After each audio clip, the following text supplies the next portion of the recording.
প্রিয় শিক্ষার্থীরা, আশা করি তোমরা সবাই ভালো আছো। আজকে আমরা basic computer science, IST, maths এবং নার্সিংয়ের যে কম্পিউটার সায়েন্সটা আছে সেই সাবজেক্টের ইন্ট্রোডিউসিং ক্লাসটা শুরু করব। আজকে আমরা বেসিক কম্পিউটার সায়েন্সে কী কী বিষয় আছে এবং কীভাবে এগুলা মার্ক ডিস্ট্রিবিউশন হয় এগুলা একটু দেখব। তো আশা করি তোমরা সবাই মনোযোগ দিয়ে একটু ক্লাসটা দেখবা। এখন আমরা সরাসরি আমাদের ক্লাসের স্লাইড শোতে চলে যাইতেছি। আমরা বেসিক কম্পিউটার সায়েন্সটা সাধারণত সেকেন্ড ইয়ারে পড়ে থাকি। আমাদের টোটাল মার্কসটা হলো 100, তার মধ্যে প্র্যাকটিক্যাল 50 আর রিটেন 50। রিটেন 50-এর মধ্যে 25 পাইতে হবে, রিটেন 50-এর মধ্যে 25 পাইতে হবে। এবং আমাদের বেসিক কম্পিউটার সায়েন্সের আমরা কিভাবে মার্ক ডিস্ট্রিবিউশন করা হয় তা আমরা এখন একটু দেখব।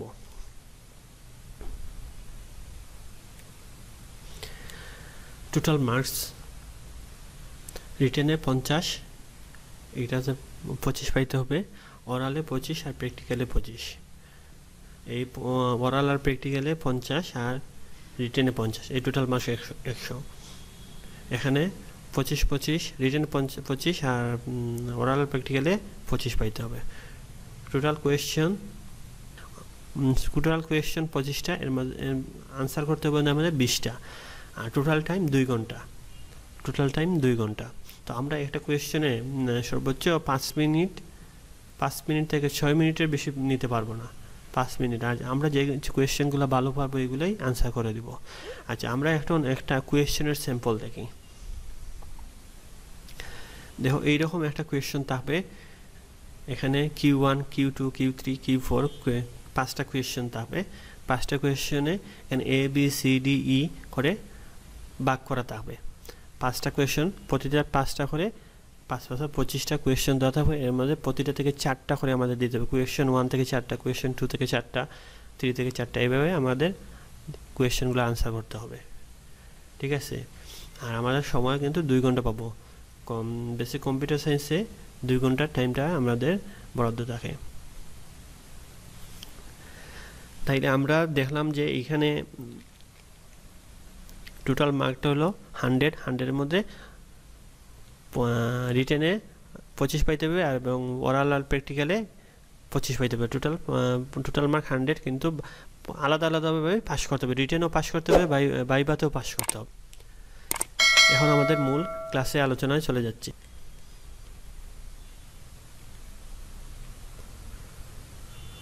Computer instrument. আমাদের কম্পিউটারে কী কী ইনস্ট্রুমেন্ট আছে এগুলো সম্পর্কে আমরা একটু ধারণা নিব। এটা সিপিইউ মানে সেন্ট্রাল প্রসেসিং ইউনিট। এটা কম্পিউটার সহ, একটা মনিটর সহ, কিবোর্ড, স্পিকার, মাউস এগুলো সহ। আচ্ছা, এটা একটা কিবোর্ডের অনেকগুলা কি আছে। সাধারণত নর্মালি আমাদের কি সংখ্যা থাকে 84-84টা, বাট এখন বর্তমানে যেগুলো আছে 101 থেকে 105টা। বিভিন্ন মাল্টিমিডিয়া কিবোর্ডে একটু বেশি থাকে, কিন্তু নর্মালি 84টা কিবোর্ড এবং বর্তমানে 101 থেকে 105টা থাকে। তাইলে আমরা এখন একটু এগুলোর সাথে পরিচয় হয়ে নেব। প্রথমে দেখো এসকেপ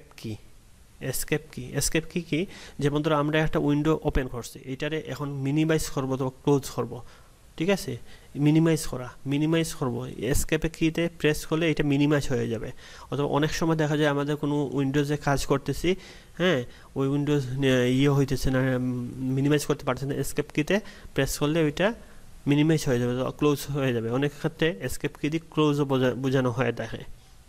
তারপরে দেখো ফাংশন কি, F1 থেকে F12 পর্যন্ত, এগুলো সবগুলারে বলতেছে ফাংশন কি। F1, F2, F3, F4 এগুলো সবগুলো হলো ফাংশন কি। এখানে বিভিন্ন ধরনের ফাংশনগুলো কাজ করে থাকে। যেমন F1 দিয়ে আমরা সাধারণত হেল্পের জন্য F1 প্রেস করি। কোনো কিছু আমি যে কোনো একটা উইন্ডোতে থাকলাম, ওই উইন্ডোতে আমার কোনো কিছু প্রবলেম ফেস করলাম, তখন আমি কি F1 প্রেস করলে ওই জায়গায় কোনো যে প্রবলেমটা ফেস করতেছে ওইটা সম্পর্কে কিছু ধারণা দেবে, তো হেল্প চাইলে ওইটা হেল্প করবে, কী ধরনের প্রবলেম ফেস করতেছে, এবং ক্লিক করলে ওইটা বলে দেবে এই প্রসেসে এটা সমাধান করা যাবে। তারপরে F2, আমরা সবগুলো আর জানবো না, আমরা কয়েকটা যেগুলো আমাদের বেশি কাজে লাগবে ওইগুলো আমরা একটু দেখে নেব, ঠিক আছে। F2 সাধারণত আমরা কী করি, ফোল্ডার একটা রিনেম করার জন্য F2তে প্রেস করে থাকি। F3 F4 এগুলো আসলে বেশি কাজে লাগে না। আমরা F5টা জানবো। F5টা হলো রিফ্রেশের ক্ষেত্রে, রিফ্রেশ করতে কম্পিউটারে আমরা যদি F5-এ প্রেস করি তাহলে মাউসের রাইট বাটন ক্লিক করে রিফ্রেশ করি না, এই রিফ্রেশটা এখান থেকে F5-এ প্রেস করলেই রিফ্রেশ হয়ে যাবে, F5-এ প্রেস করলেই রিফ্রেশ হয়ে যাবে। তারপরে কিছু এখানে বুট ম্যানেজার মেনু আছে, এগুলো আসলে একটু অ্যাডভান্স লেভেলের কাজ, অনেকগুলো ফাংশন আছে, এগুলো আমরা আসলে অ্যাডভান্স লেভেলের যদি অযথা আমরা প্রেস করি তো অনেক সময় কি আমরা যে সিস্টেমটা ক্র্যাশও করতে পারে, সেই জন্য এগুলো সম্পর্কে আমি বিস্তর আলোচনা করতেছি না। আমাদের যেগুলো লাগবে F1 F2 F5 এই তিনটা আমরা কাজ জানবো। আস্তে আস্তে যে সময় আমরা একটু ভালো লেভেলে অথবা অ্যাডভান্স লেভেলে চলে যাবো তখন এইগুলা কাজ জানবো, F12 F10 এগুলা দিয়ে আসলে বুট মেনু অথবা সিস্টেমটা কীভাবে রিস্টোর করা যায় অথবা উইন্ডোজ সেট আপ করা যায়, এগুলা অনেকগুলা কি এখানে কাজ করাতে লাগে। তারপরে এখানে আছে কি হোম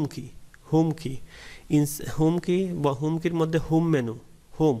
আমি যদি একটা পেজের একটা ওয়ার্ড ডকুমেন্টের লাস্টের দিকে থাকি তাইলে হোমে প্রেস হলে প্রথমে চলে আসবো। তো আমি যদি একটা ব্রাউজারের লাস্টে থাকি, এখন হোমে প্রেস হলে ব্রাউজারের যে পেজটা লাস্টে ছিলাম ওই পেজটা প্রথম উপর দিকে নিয়ে আসবে, ঠিক আছে।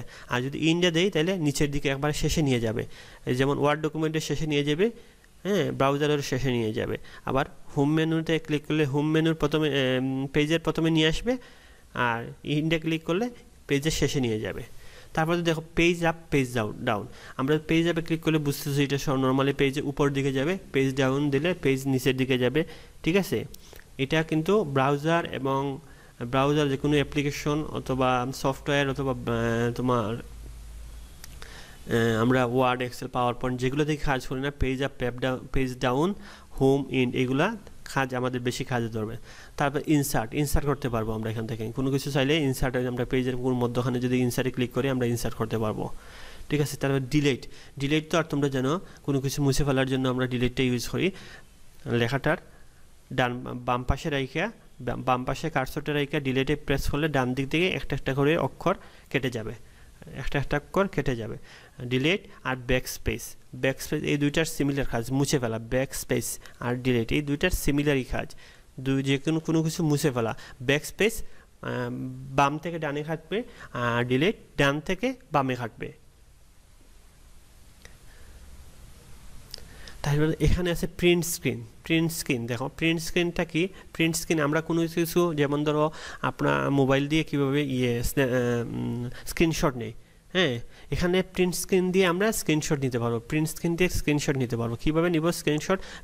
যে আমরা যে উইন্ডো ওপেন আছে ওই উইন্ডোটা রেখে কিবোর্ডের প্রিন্ট স্ক্রিনে ক্লিক করলাম, তারপরে পেইন্টে গিয়ে স্টার্ট মেনুতে গিয়ে পেইন্টে গিয়ে ওই জায়গায় পেইন্টে গিয়ে নতুন ডকুমেন্ট ওপেন করে ওইখানে পেস্ট করে দেবো, Ctrl+V অথবা রাইট বাটন করে পেস্ট করে দেবো, তাইলে আমরা পুরো স্ক্রিনটা ওই জায়গায় পেস্ট হয়ে যাবে।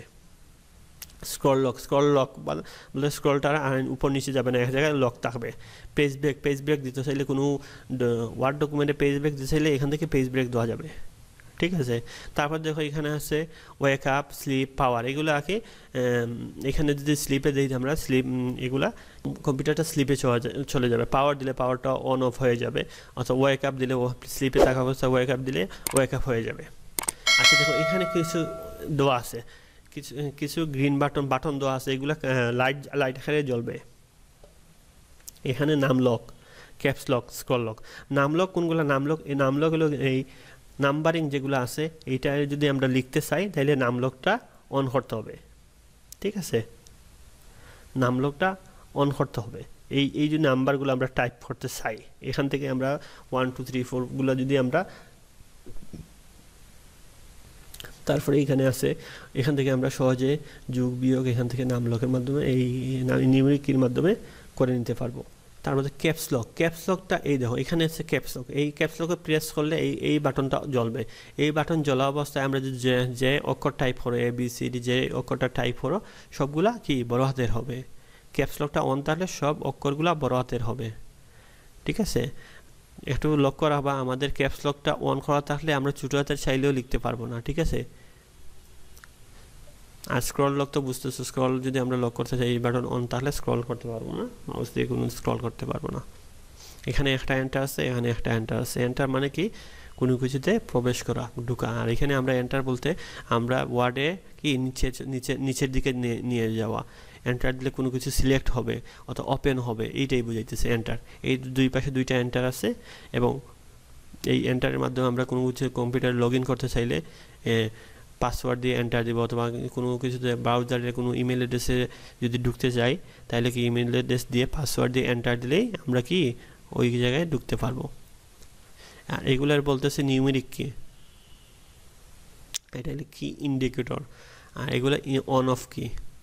আচ্ছা আমরা এখন এরো কি তো আর তোমরা সবাই জানো, যারা বেশিরভাগই জানো এরো কি কী জন্য আমরা ব্যবহার করে থাকি। আমরা যারা বেশিরভাগ গেম খেলি কম্পিউটার গেম হলি তারা কিন্তু এরো কিগুলা ইউজ করি বেশি, এবং অনেক ক্ষেত্রে দেখা যায় বিভিন্ন সফটওয়্যারে ডানে বামে উপরে নিচে মুভ করার জন্য এই এরো কিগুলা ইউজ করে থাকে, ডিফল্ট হিসেবে এরো কিগুলা ইউজ করে থাকে। আবার অনেক আমার মেডিকেল সেক্টর অনেক প্রতিষ্ঠান এই এরো ইউজগুলো বেশি হয়ে থাকে। এখানে দেখো রাইট এরো ডান দিকে যাবে, লেফট এরো বাম দিকে যাবে, আপ এরো উপর দিকে যাবে, ডাউন এরো নিচের দিকে যাবে। এটা সবাই বুঝতেছো, এইগুলো ইন্ডিকেটর এরো কি বলতে এইগুলোকে। এখন দেখো এখানে আছে কন্ট্রোল এবং শিফট, এগুলোর মডিফায়ার কি বলা হয়। মডিফায়ার কি, এই দেখো কন্ট্রোল শিফট, বাম পাশে আছে দুইটা ডান পাশে আছে দুইটা, কন্ট্রোল এবং শিফট। এগুলোর মডিফায়ার কি, যেমন ধরো আমি কোনো কিছু কপি করব, তখন কি করতে হবে কন্ট্রোল প্লাস সি, কপি দিলে ওই লেখাটা কপি হয়ে যাবে, অথবা ওই ফোল্ডারটা কপি হয়ে যাবে। এগুলার সাহায্য ছাড়া কিন্তু আমরা কোনো কিছু করতে পারি, কোনো একটা কমান্ড দিতে পারি না, এগুলার সাহায্য নিতে হয়। এই জন্য এগুলার বলতেছে মডিফায়ার কি, কন্ট্রোল অথবা শিফট। কন্ট্রোল শিফট এল মানে এগুলা বিভিন্ন ফাংশন আছে, আস্তে আস্তে শিখবা, কিন্তু এগুলার সাহায্যে নিয়েই আমরা কোনো কিছু মডিফাই করতে পারবো, কোনো কিছু এডিট করতে পারবো। এগুলোর সাহায্যে কন্ট্রোলে কোনো সময় প্রেস করা লাগতে পারে, শিফটে কোনো সময় প্রেস করা লাগতে পারে, কোনো সময় এল্টারে প্রেস করা লাগতে পারে। হ্যাঁ, এগুলারে বলতেছে মডিফায়ার কি। তারপর দেখেন এটা একটা সিলেক্ট মেনু কোনো কিছু সিলেক্ট করতে হলে এখান থেকে আমরা ক্লিক করলে এটা সিলেক্ট হয়ে যাবে। ফোল্ডারটার উপরে রেখে সিলেক্ট করলে এটা রাইট বাটন ওপেন হয়ে যাবে, অটোমেটিক ওপেন হয়ে আমরা এরো কি দিয়ে আমরা কাজ করতে পারবো। এটা হচ্ছে উইন্ডোজ কি, এখান থেকে ক্লিক করলে স্টার্ট মেনুটা অটোমেটিক ওপেন হয়ে যাবে। এই পাশে আরেকটা আছে উইন্ডোজ কি, দেখো দুই পাশে দুইটা আছে, স্টার্ট মেনুটা অটোমেটিক ওপেন হয়ে যাবে। আমরা এন্টার কি তো দেখলাম, এন্টার কি। তাহলে আলফাবেটিক কি কোনগুলা, এর থেকে জেড পর্যন্ত এখানে দেওয়া আছে, দেখো SDFGH, এগুলো আলফাবেটিক কি বলতেছে এগুলারে। আর এটা কিন্তু নিউমেরিক কি, এই পাশে আছে নিউমেরিক কি। এগুলো ইজিভাবে দিছে যে অফিস আদালতে এখানে এই কিবোর্ড অন করে অফিস আদালতে কাজ করে, যোগ বিয়োগ এক্সেলে যারা কাজ করে এখান থেকে কাজ করে। আর এখান থেকে অনেক কিবোর্ডে দেওয়া ছোটো আছে কিবোর্ড, এখানে 1 2 3 দেওয়া আছে, এই পাশে দেওয়া নাই, ঠিক আছে। তাহলে আমরা এটাও নিউমেরিক কি, এটাও নিউমেরিক কি। তারপরে এখানে আছে কি স্পেস বারের কাজ জানো তোমরা। স্পেস বার মানে কি, একটা স্পেস দেওয়া, একটা খালি ঘর রাখা, কোনো লেখা লিখে একটা গ্যাপ দেওয়া লাগে, আমাদের কোনো ফাঁকা জায়গা রাখা লাগে, একটা অক্ষর লেখার পরে স্পেস দেওয়া লাগে। যেমন ধরো আমি লিখলাম এখানে উইন্ডোজ পরে একটা খালি জায়গা আছে না, ঠিক আছে, এই খালি জায়গাটা দেওয়া হয় স্পেস দিয়ে। এখন আমার যদি দুইটা লাগে স্পেস, তাইলে দুইটা দিতে পারবো, তিনটা লাগে তিনটা দিতে পারবো, কিন্তু আমরা যদি স্পেস বারে শুধু আমরা একটা দেব। আর যদি আমরা বেশি স্পেসের প্রয়োজন হয় তাহলে ট্যাবের ইউজ করব। ট্যাবে 5টা একবার প্রেস করলে 5টা স্পেস বারের সমান গ্যাপ রাখবে ট্যাবে ক্লিক করলে। আবার ট্যাবের অনেক কাজ আছে, ট্যাব দিয়ে কি মানে মেনু অপশনগুলো সিলেক্ট করা যায়, ট্যাব দিয়ে রাইট বাটন মেনু অপশনগুলো সিলেক্ট করা যায়, অথবা একটা পেজ থেকে আরেকটা পেজে যাওয়া যায় ট্যাব দিয়ে, ঠিক আছে। আর স্পেস বারে কিন্তু একটা গ্যাপ দিবে, ঠিক আছে। আচ্ছা, মডিফায়ার কি আমরা দেখলাম, তাহলে উইন্ডোজ কি আমরা দেখলাম, উইন্ডোজ কি এই পাশে একটা, এই পাশে আছে উইন্ডোজ কি একটা, ঠিক আছে। এই বেসিক কিবোর্ডে এটাই হলো একটি বেসিক এটা আসলে আমরা কিবোর্ডটা একটু ইউজ করলে, প্র্যাকটিক্যালি ইউজ করলে আমরা বুঝতে পারবো কিবোর্ডের কাজগুলো কীভাবে কাজ করা যায়। তো আমি কিবোর্ড সম্পর্কে একটা ক্লাস নিলাম, আশা করি তোমরা এটা একটা ইনপুট ডিভাইস, মাউসটা একটা ইনপুট ডিভাইস, কিবোর্ড মাউসের বেশি প্রয়োজন একটা input device, mouse input device, এগুলা ইনপুট দেয়, আমরা কোনো ইনফরমেশন ডাটা এগুলা কিবোর্ডের সাহায্যে কম্পিউটারের ভিতরে প্রবেশ করাই। এটা একটা কিবোর্ডের বেসিক যেগুলো দেওয়া আছে। তারপরে কি আছে আমরা, এটা হলো মাউসের বাটন কয়টা, 3টা বাটন থাকে, লেফট রাইট আর স্ক্রল বাটন, ঠিক আছে। এখানে একটা লাইট আছে, এটা লাইটটা জ্বলবে আর কি। লেফট বাটন দিয়ে আমরা কি করি, লেফট বাটন দিয়ে কোনো কিছু ডাবল ক্লিক করে ওপেন করি, ঠিক আছে। লেফট বাটনের কাজ আমাদের সবচেয়ে বেশি ইউজ করা হয় লেফট বাটনটা, কি মাউসের সবচেয়ে বেশি ইউজ করা হয় লেফট বাটনটা।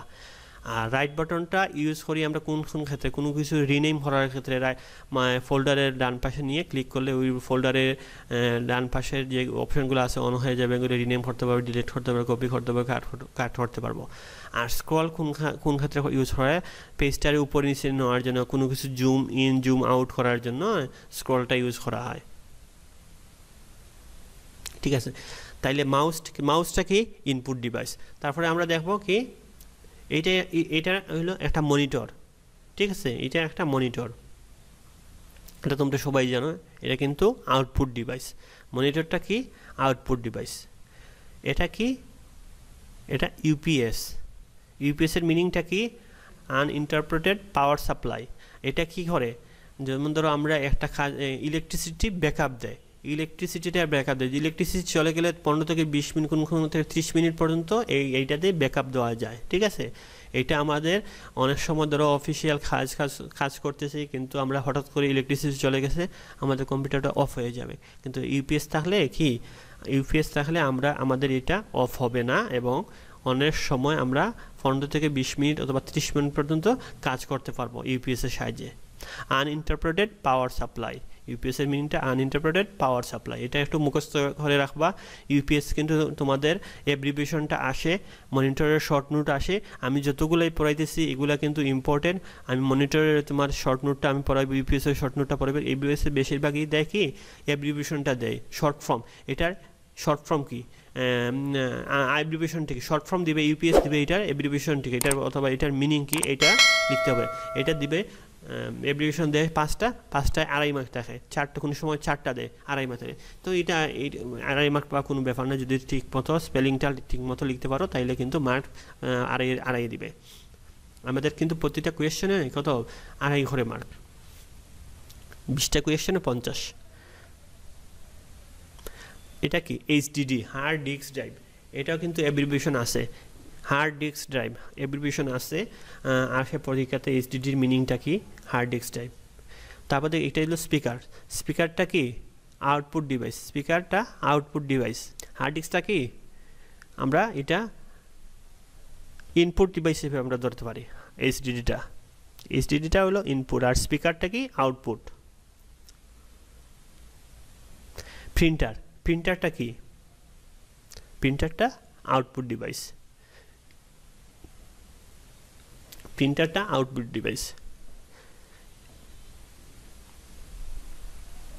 DVD ROM, digital versatile disc, এটা হলো ইনপুট ডিভাইস। এটা দিয়ে আমরা কম্পিউটারে কোনো কিছু নেই। ডিভিডি ড্রাইভ হলো ইনপুট ডিভাইস। এটা কি র্যান্ডম অ্যাক্সেস মেমোরি, এটারও কিন্তু অ্যাব্রিভিয়েশন আছে। র্যামের শর্ট নোটও আসে, র্যামের ডিফারেন্সটা আসে। আচ্ছা, র্যামটা আমরা প্রাথমিক অবস্থায় জানি, র্যামটা কি র্যান্ডম অ্যাক্সেস মেমোরি। র্যাম 2 ধরনের হয়। কোনো কম্পিউটার স্পিড কীরকম হয়, যত বেশি র্যাম হবে তত স্পিডটা বেশি হবে।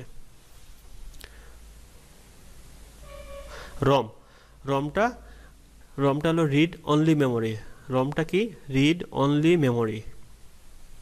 শুধু এটা রিড করতে পারে, এটাতে রিড করতে পারে, রিড অনলি মেমোরি। র্যাম আর রোমের কিন্তু ডিফারেন্স থাকে, অনেক সময় অ্যাব্রিভিয়েশন থাকে, ডিফারেন্স থাকে, শর্ট নোট থাকে, এটা একটু ভালো করে পড়তে হবে আমাদের। এটা কি পেন ড্রাইভ, পেন ড্রাইভ কি input device. Memory card, memory কার্ডটা কি ইনপুট ডিভাইস।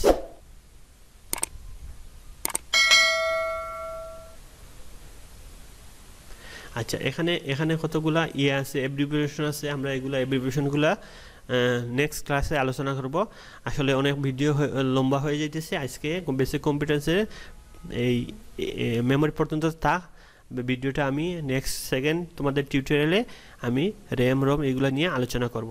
ধন্যবাদ, তোমরা ভিডিওগুলো দেখবা এবং চ্যানেলটা সাবস্ক্রাইব করে রাখবা। আমি কিন্তু সবগুলা ক্লাস এই ভিডিওতেই দিয়ে দিব, সবগুলা ক্লাস এখানে এই চ্যানেলে আমি দিয়ে দিব এবং তোমরা বাসায় বসে প্র্যাকটিস করবা, দেখবা। এবং এই ক্লাসের যে মূল ক্লাসটা আমরা আসলে বুঝতেছি না কতগুলা ক্লাস হবে এই কোরআনের মধ্যে, হোক আর না হোক তোমরা কিন্তু বাসায় বসে এগুলা দেখবা এবং প্র্যাকটিস করবা। এবং আমি যেগুলা পড়াইব একটু মনোযোগ দিয়ে শুনবা এবং তোমাদের বন্ধুদের মধ্যে শেয়ার করে দিবা, ঠিক আছে? তোমাদের বন্ধু যারা আছে সবার কাছে শেয়ার করে দিবা এবং বলবা চ্যানেলটা সাবস্ক্রাইব এবং লাইক করে রাখার জন্য। ধন্যবাদ তোমাদের সবাইকে, ভালো থেকো।